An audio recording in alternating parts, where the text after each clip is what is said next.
It's been 235 years since Captain James Cook of the British Navy and his mate, the biologist and botanist Joseph Banks, came here and delivered a weapon of mass destruction, namely smallpox. Right? Now, 20 years after that, they had a thing called the First Fleet. The day they all celebrate in this country. That's the invasion of our land. That's what you celebrate. I don't know what Indigenous people are supposed to do on that day, but it's not a day for us. It's certainly not a celebration. Now, our lives haven't improved. In fact, the quality of our life and the standard of living has been falling over a cliff. Falling over a cliff for the last 200 years. You'll never achieve the quality of life that Aboriginal people enjoyed in this country. We had a pristine environment, and we had a beautiful people here. In 1770, after England lost the war in America, the War of Independence, 1764, they premeditated the criminal genocide of the Indigenous people of this land here, you call Australia. Now, these issues haven't been dealt with, namely the issue of genocide, the most heinous of all known crimes, the worst form of racism.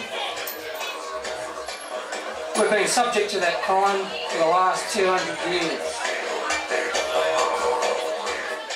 Sovereignty, the law of this land, our law, sacred law for this sacred land. It's been defiled, it's been raped, pillaged and plundered, like the other colonised countries of the world. And we've survived this, and my advice to anyone who thinks they can commit genocide, well, you better do it properly, and you better make sure you get everybody. Because if you don't, we're going to come back. And 2006 is the year of the payback time.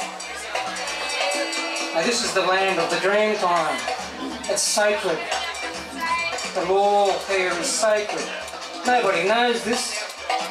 We know it. We know it. Love you. Just remember, this country started off like a Guantanamo Bay in 1770. It was a penal colony. And the hypocrisy. The same people in power today. The landowners. They're criminal genocides as far as I'm concerned.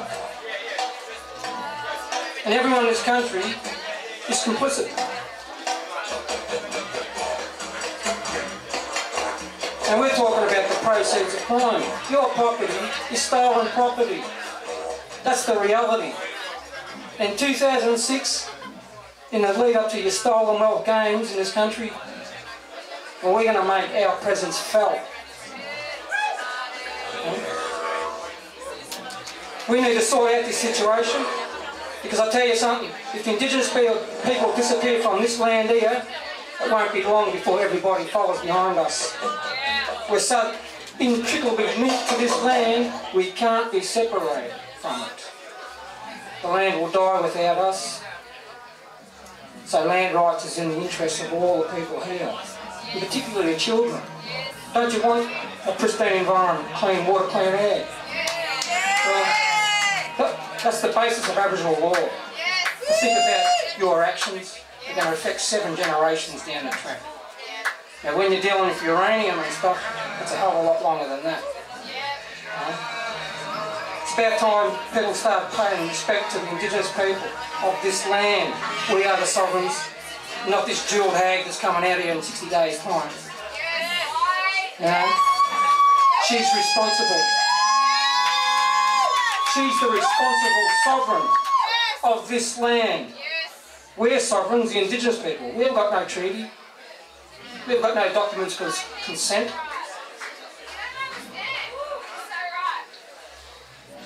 We're going to take it up with her, and we want the support of the non-Aboriginal people in this country here.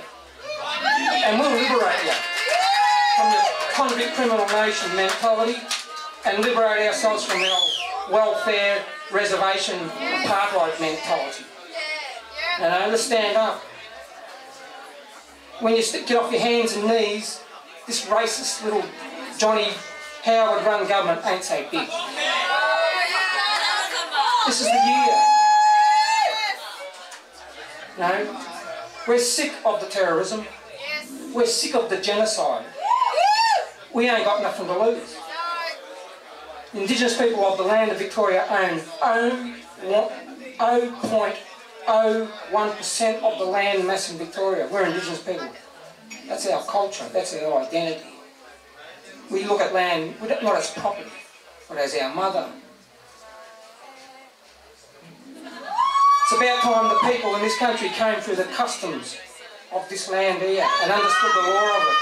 It's not something to be afraid of. You've only heard propaganda. That's all it's been. It's always that. It's time to stand up for where the truth is here.